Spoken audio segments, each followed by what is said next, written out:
Boa noite, povo de Deus. Graça e paz esteja sobre a sua vida. Glória a Deus, que bênção poder ver gente na igreja. Oh, meu Deus. Aleluia. Isso é bom demais da conta, Senhor. Então, para quem nos visita hoje, meu nome é Paulo, sou pastor da igreja. Para quem já é membro, meu nome é Paulo, eu sou pastor da igreja. Continua sendo a mesma coisa. Glória a Deus, aleluia, né? Os visitantes sejam muito bem-vindos. Em nome de Jesus. Toma na sua mão sua Bíblia.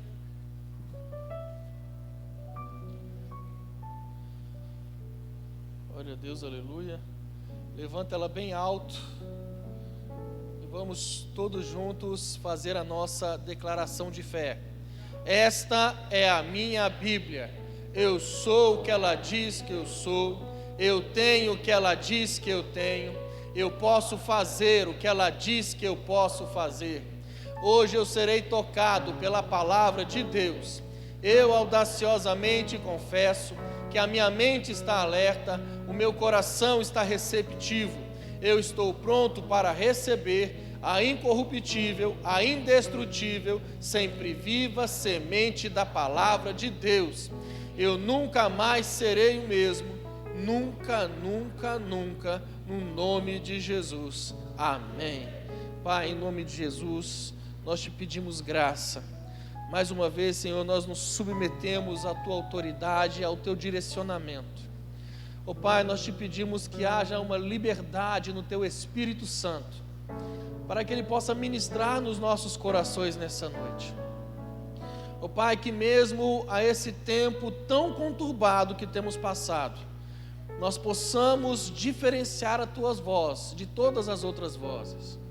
Ó Pai, que em nome de Jesus a tua voz seja como voz de muitas águas nas nossas vidas, e que possamos estar atentos, ó Pai, ao teu mover, ao teu agir. Ó Deus, toma o teu lugar de honra nessa noite. Tudo que fizemos e que tudo que faremos, ó Pai, é para o louvor da tua glória. Que eu seja tão somente, Pai, um instrumento usado conforme a tua vontade, em nome de Jesus. Amém. Glória a Deus. Abra a sua Bíblia comigo no livro de 1 Coríntios, capítulo 5.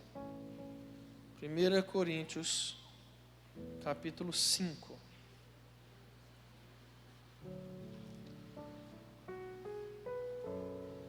Enquanto você procura aí, eu preciso falar algo para alguém. Eu estava ali acompanhando a transmissão, vendo as pessoas comentando ali, e teve uma pessoa que me chamou a atenção na transmissão na hora do teatro. Eu preciso falar para essa pessoa.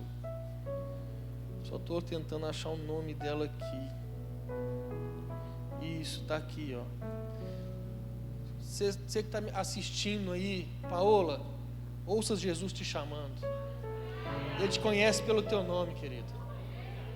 Teu nome está gravado na palma da mão dele. 1 Coríntios capítulo 5, nós vamos ler do verso 6 ao verso 8.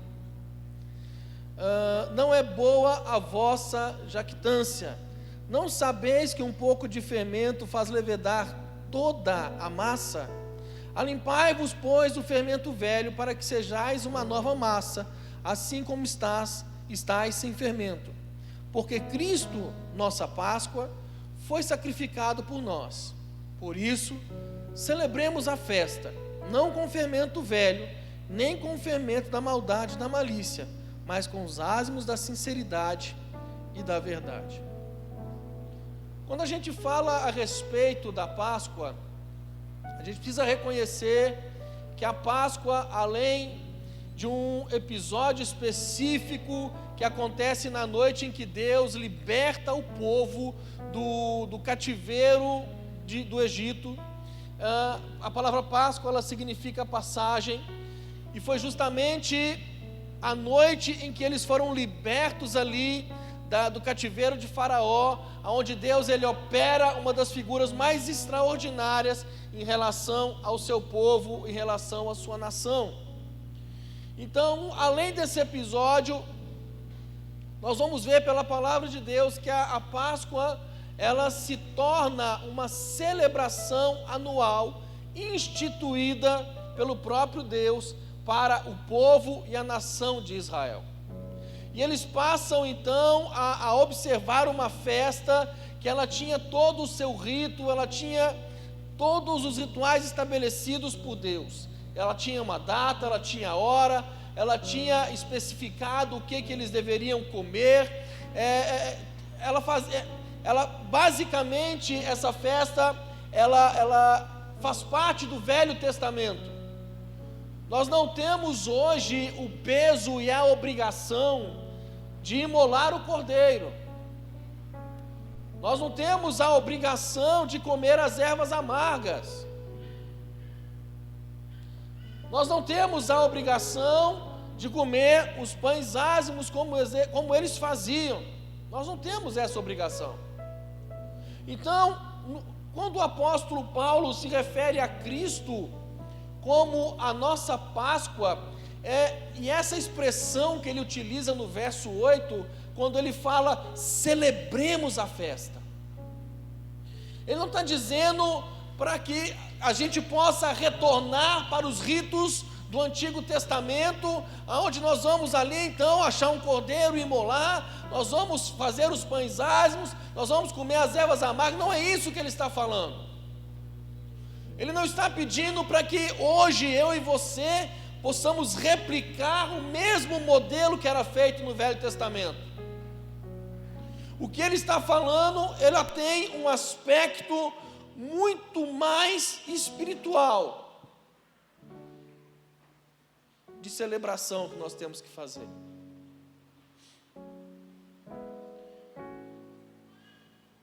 Quando você vai ler em Êxodo, e eu não vou ler, meu irmão, com vocês, porque apesar dos decretos terem liberado uma maior quantidade de pessoas na igreja, nós estamos limitados ao horário, e nós vamos permanecer dentro disso. Mas Êxodo capítulo 12, do 1 ao 20, depois você vai poder ler em casa, ele fala da instituição da festa da Páscoa, da celebração em si. É o momento onde Deus institui a celebração da Páscoa, que era essa ceia anual. E junto com a Páscoa havia uma semana de festa, que era a festa dos pães ázimos. Então, quando Deus institui, Ele estabeleceu essa figura, e nós precisamos entender, e nós vamos fazer esta relação dessa figura da festa com o sacrifício da cruz.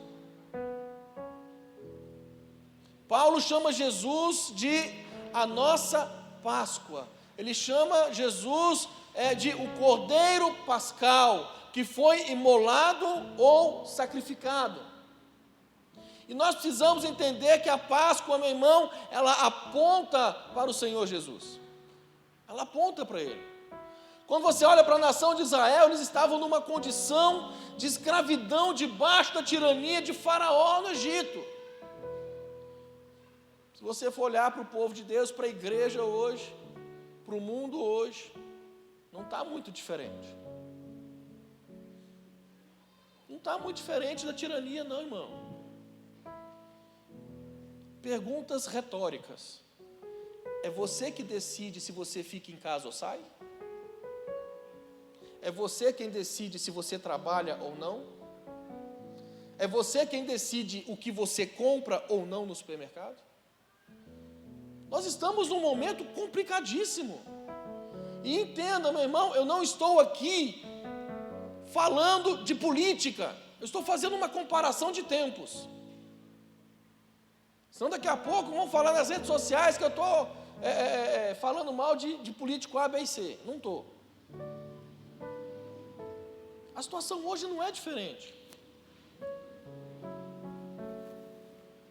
Colossenses 1,13, a Bíblia fala, o qual nos tirou da potestade das trevas e nos transportou para o reino do Filho do seu amor. Ou seja, nós estávamos vivendo debaixo de uma tirania, da tirania de alguém que no mundo espiritual é Satanás, e nós também fomos alcançados e remidos por esse sacrifício da cruz.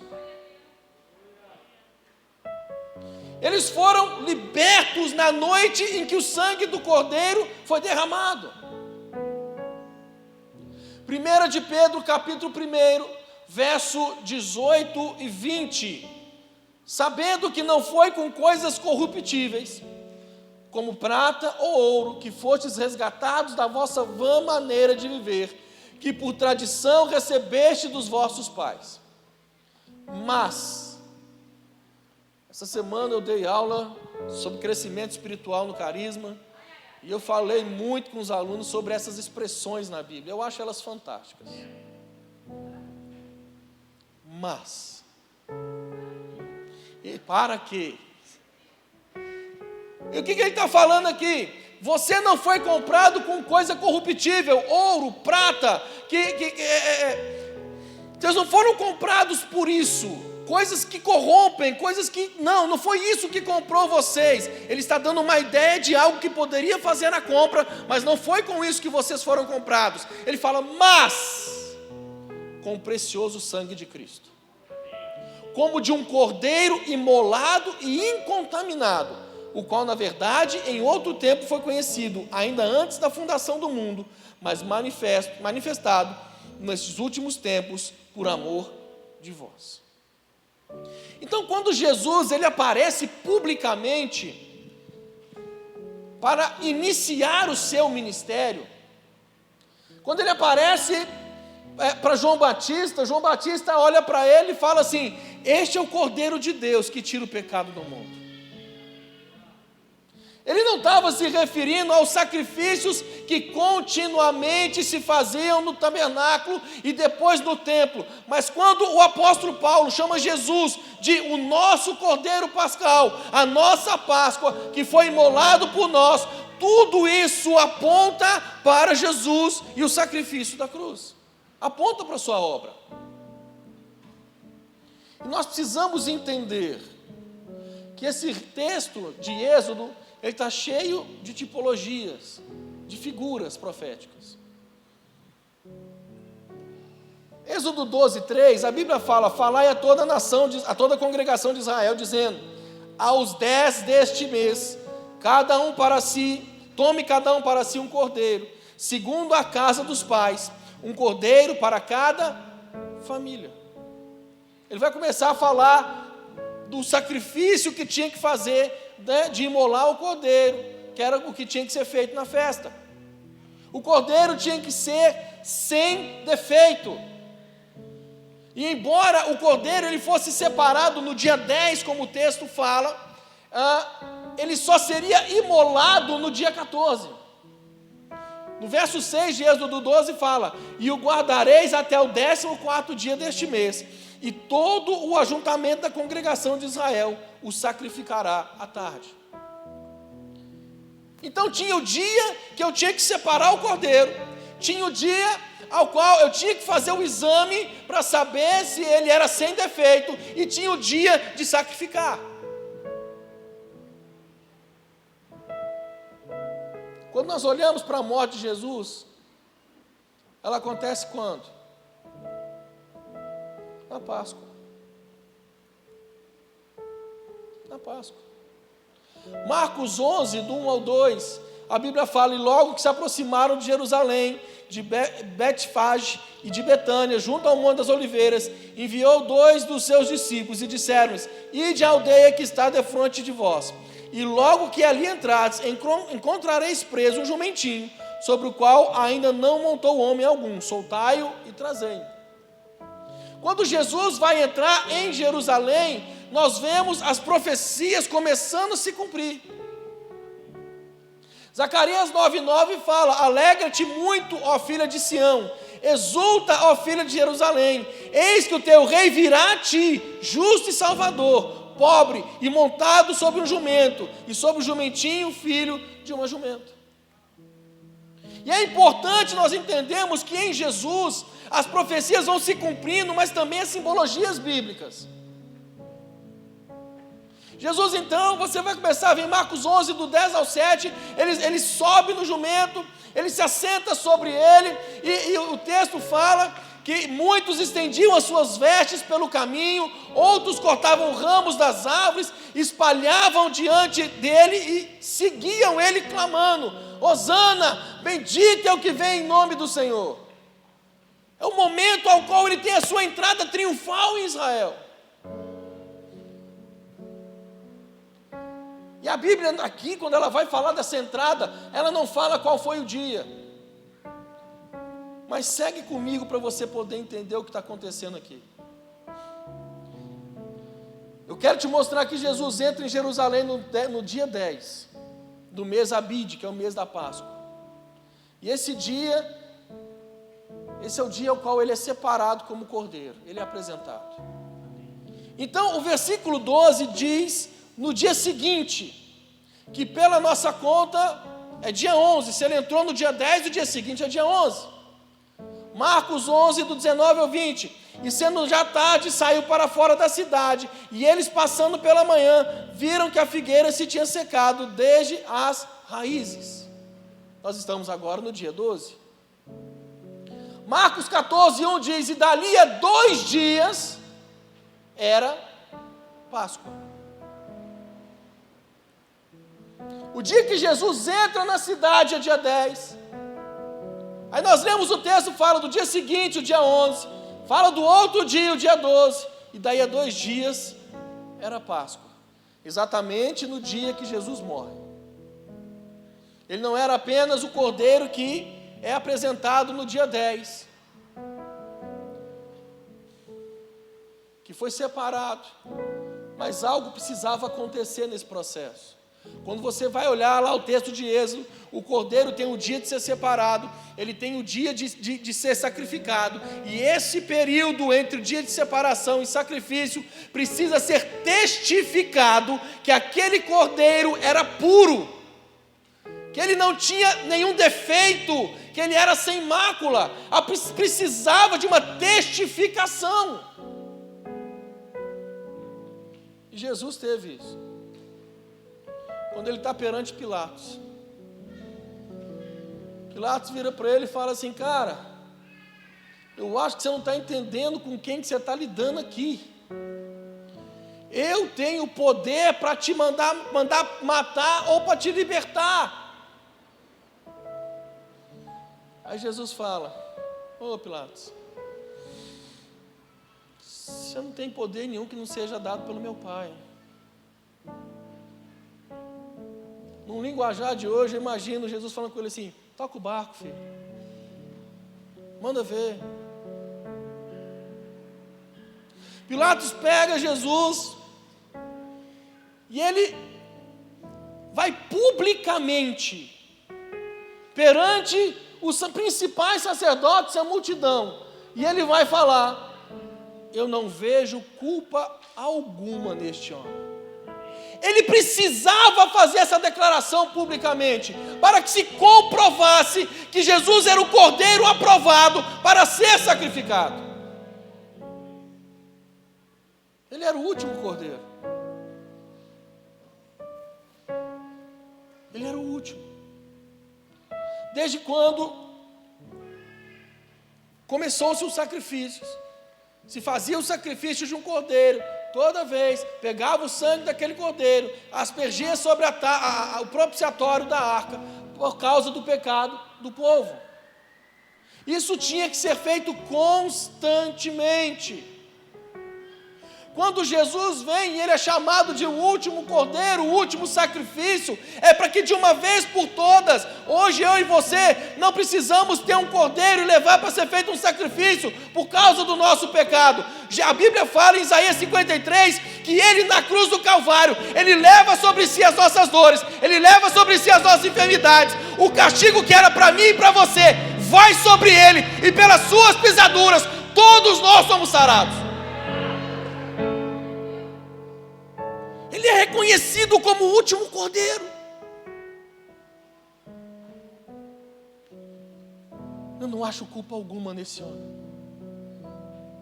Eu não acho. E no dia 14 o sangue dele é derramado.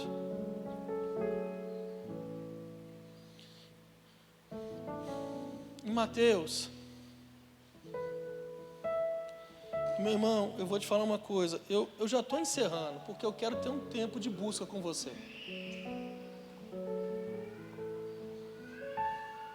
Em Mateus 27, verso 46. Depois de passar por todas as situações, antes de ser preso, Jesus está no Getsêmani. E o texto fala que ali ele está numa angústia tão grande que ele começa a suar sangue. Eu falei sobre isso na aula do carisma, eu lembrei o nome da doença. Eu lembrei o nome disso, é hematidrose. É possível suar sangue, irmão. Em qual situação? A pessoa precisa passar por um estresse, por uma angústia, por um desespero muito grande para poder suar sangue. Eu dei o exemplo para os alunos de um rapaz, de um homem, que ele a anestesia não funcionava nele, ele precisava passar por uma cirurgia. O procedimento cirúrgico dele foi de 7 horas, e a anestesia não funcionava. Então ele sentiu todo o processo cirúrgico, a carne dele sendo cortada, camada por camada, tudo sendo mexido, revirado dentro dele, e depois ele sendo costurado. Ele sentiu tudo durante as 7 horas, e no final desse processo, aquele homem estava negro de ter suado sangue. Meu irmão, a angústia, o desespero, a dor que Jesus sentiu no Getsêmani fez ele suar sangue, ao ponto dele clamar e falar: Pai, se possível, passa de mim esse cálice, mas que seja feita a sua vontade. Ele vai para a cruz, irmão. E aqui em Mateus 27, 46, e perto da hora nona, exclamou Jesus em alta voz, dizendo: Eli, Eli, lama sabachthani. Isto é, Deus meu, por que me desamparaste? E alguns dos que ali estavam ouvindo isso diziam: Este chama por Elias. E logo um deles, correndo, tomou uma esponja, embebeu-a em vinagre, e pondo-a numa casa, dava-lhe de beber. E outros, porém, diziam: Deixa, vejamos se Elias vem livrá-lo. E Jesus, clamando outra vez com grande voz, rendeu o seu espírito.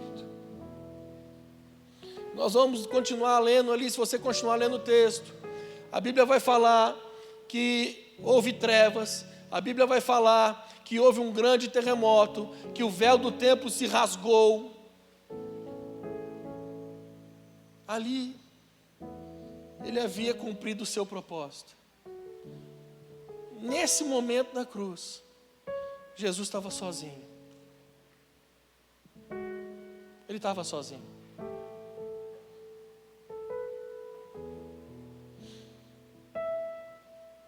O verso 59. E José, tomando o corpo, envolveu num fino e limpo lençol, e pôs no seu sepulcro novo, que havia aberto em rocha, e rodando uma grande pedra para a porta do sepulcro, retirou-se. Jesus foi à cruz, cumpriu o seu propósito.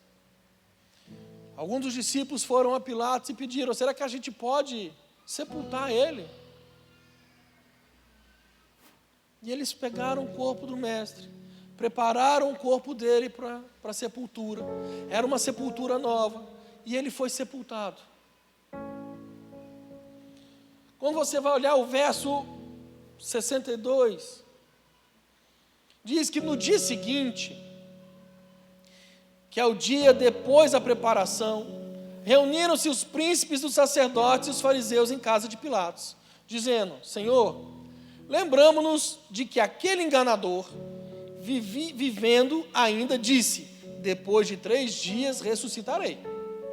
Manda, pois, que o sepulcro seja guardado com segurança até o 3º dia. Não se dê o caso que os seus discípulos vão de noite e o furtem e digam ao povo: ressuscitou dentre os mortos. E assim o último erro será pior do que o primeiro. E disse-lhes Pilato: tendes a guarda, ide e guardai-o como entenderes. E indo eles, seguraram o sepulcro com a guarda, selando a pedra. Jesus caminhou, irmão, por onde ele ia, milagres, prodígios e maravilhas, curas aconteciam, coisas fantásticas, o sobrenatural acontecia. E ele falava: é chegado o reino de Deus.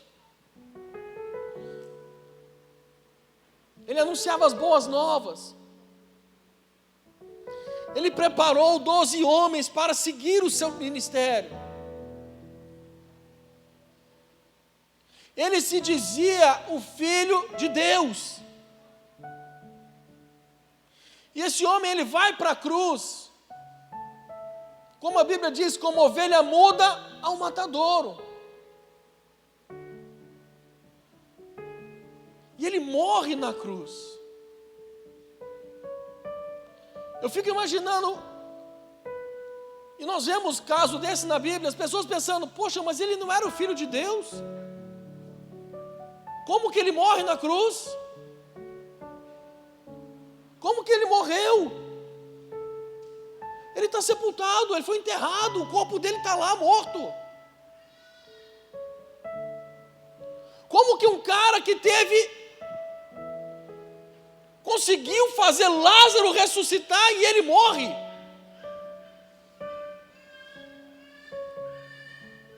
Como?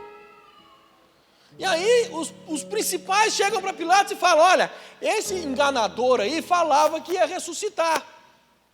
Então manda guardar a sepultura para ninguém roubar o corpo. Porque se roubarem o corpo e o corpo sumir, nós estamos perdidos, vai ser muito pior do que aconteceu agora. E eles vão selar o corpo, vão selar a sepultura.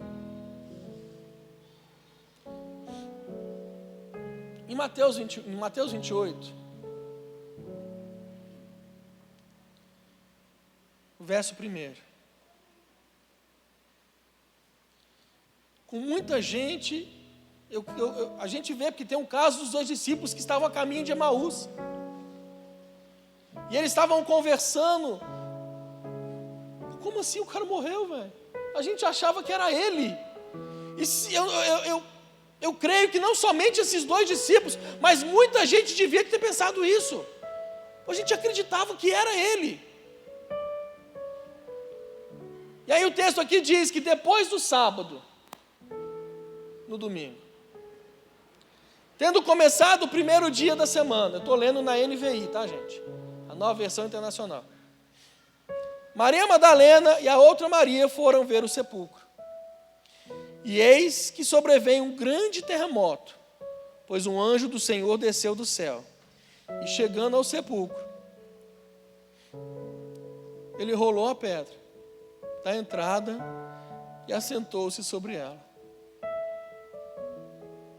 A sua aparência era como um relâmpago, e as suas vestes eram brancas como a neve. Os guardas tremeram de medo e ficaram como mortos. E o anjo disse às mulheres: não tenham medo. Sei que vocês estão procurando Jesus que foi crucificado. Ele não está aqui. Ele ressuscitou, como ele tinha dito. Venham ver o lugar que ele jazia. Vão depressa. Diga aos discípulos dele: ele ressuscitou dentre os mortos. está indo adiante de vocês para Galiléia, lá vocês o verão. Elas vão para o sepulcro, vão poder visitar o sepulcro. Quando chegam lá, um anjo fala com elas: olha aqui, não adianta procurar ele aqui, vocês estão procurando ele no lugar errado, porque ele não está mais em meio aos mortos, ele já ressuscitou.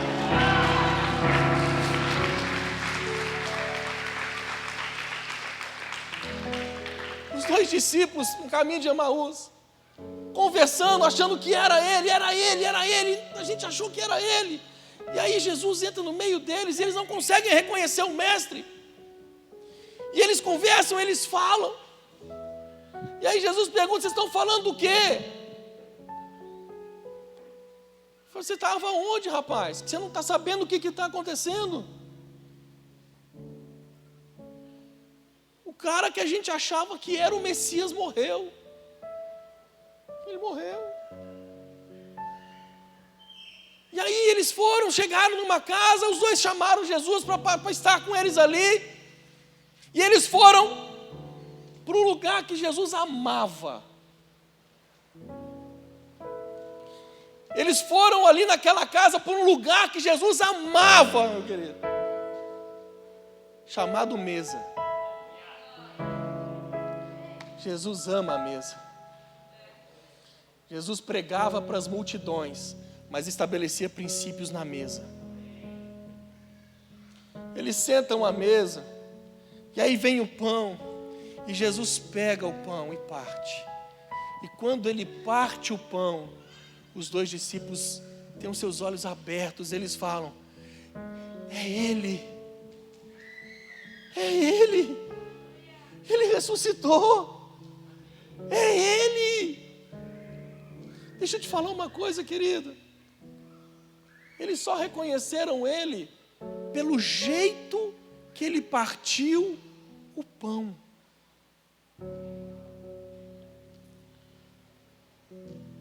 Porque só reconhece como Ele parte o pão quem já comeu com Ele.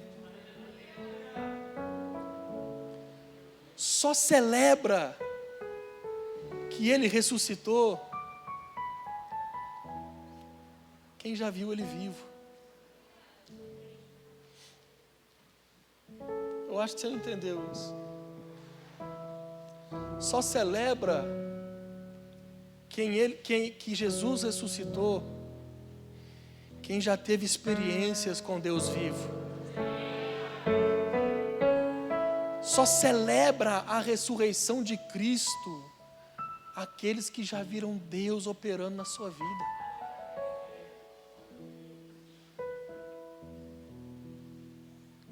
Irmão, nós não podemos ser um povo que caminha como se o nosso Deus ainda estivesse preso na cruz.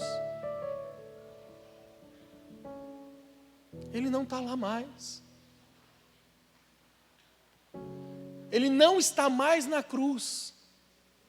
Porque da cruz ele foi retirado por homens. Ah, Jesus. Quem tirou Jesus da cruz foram homens, mas quem tirou ele do túmulo foi Deus. Quem tirou ele da cruz foram os homens, mas quem ressuscitou ele foi Deus.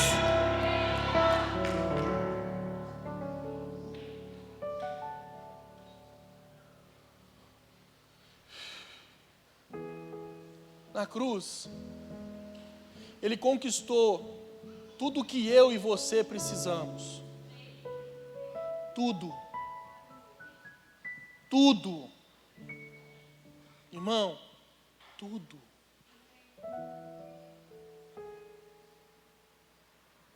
Tudo ele conquistou na cruz. Sabe a cura? Ela não foi conquistada hoje. Foi conquistada há mais de 2000 anos atrás, lá na cruz do Calvário. Foi lá. Não foi hoje. Ele já conquistou. Nós não podemos viver como se ele ainda estivesse crucificado. Nós não podemos viver como se ele ainda estivesse na sepultura. Porque Deus tirou ele da sepultura. A pedra rolou. O corpo não estava lá dentro mais. Ele vive. Ele vive. Ele vive, irmão. E Ele escolheu habitar dentro de nós.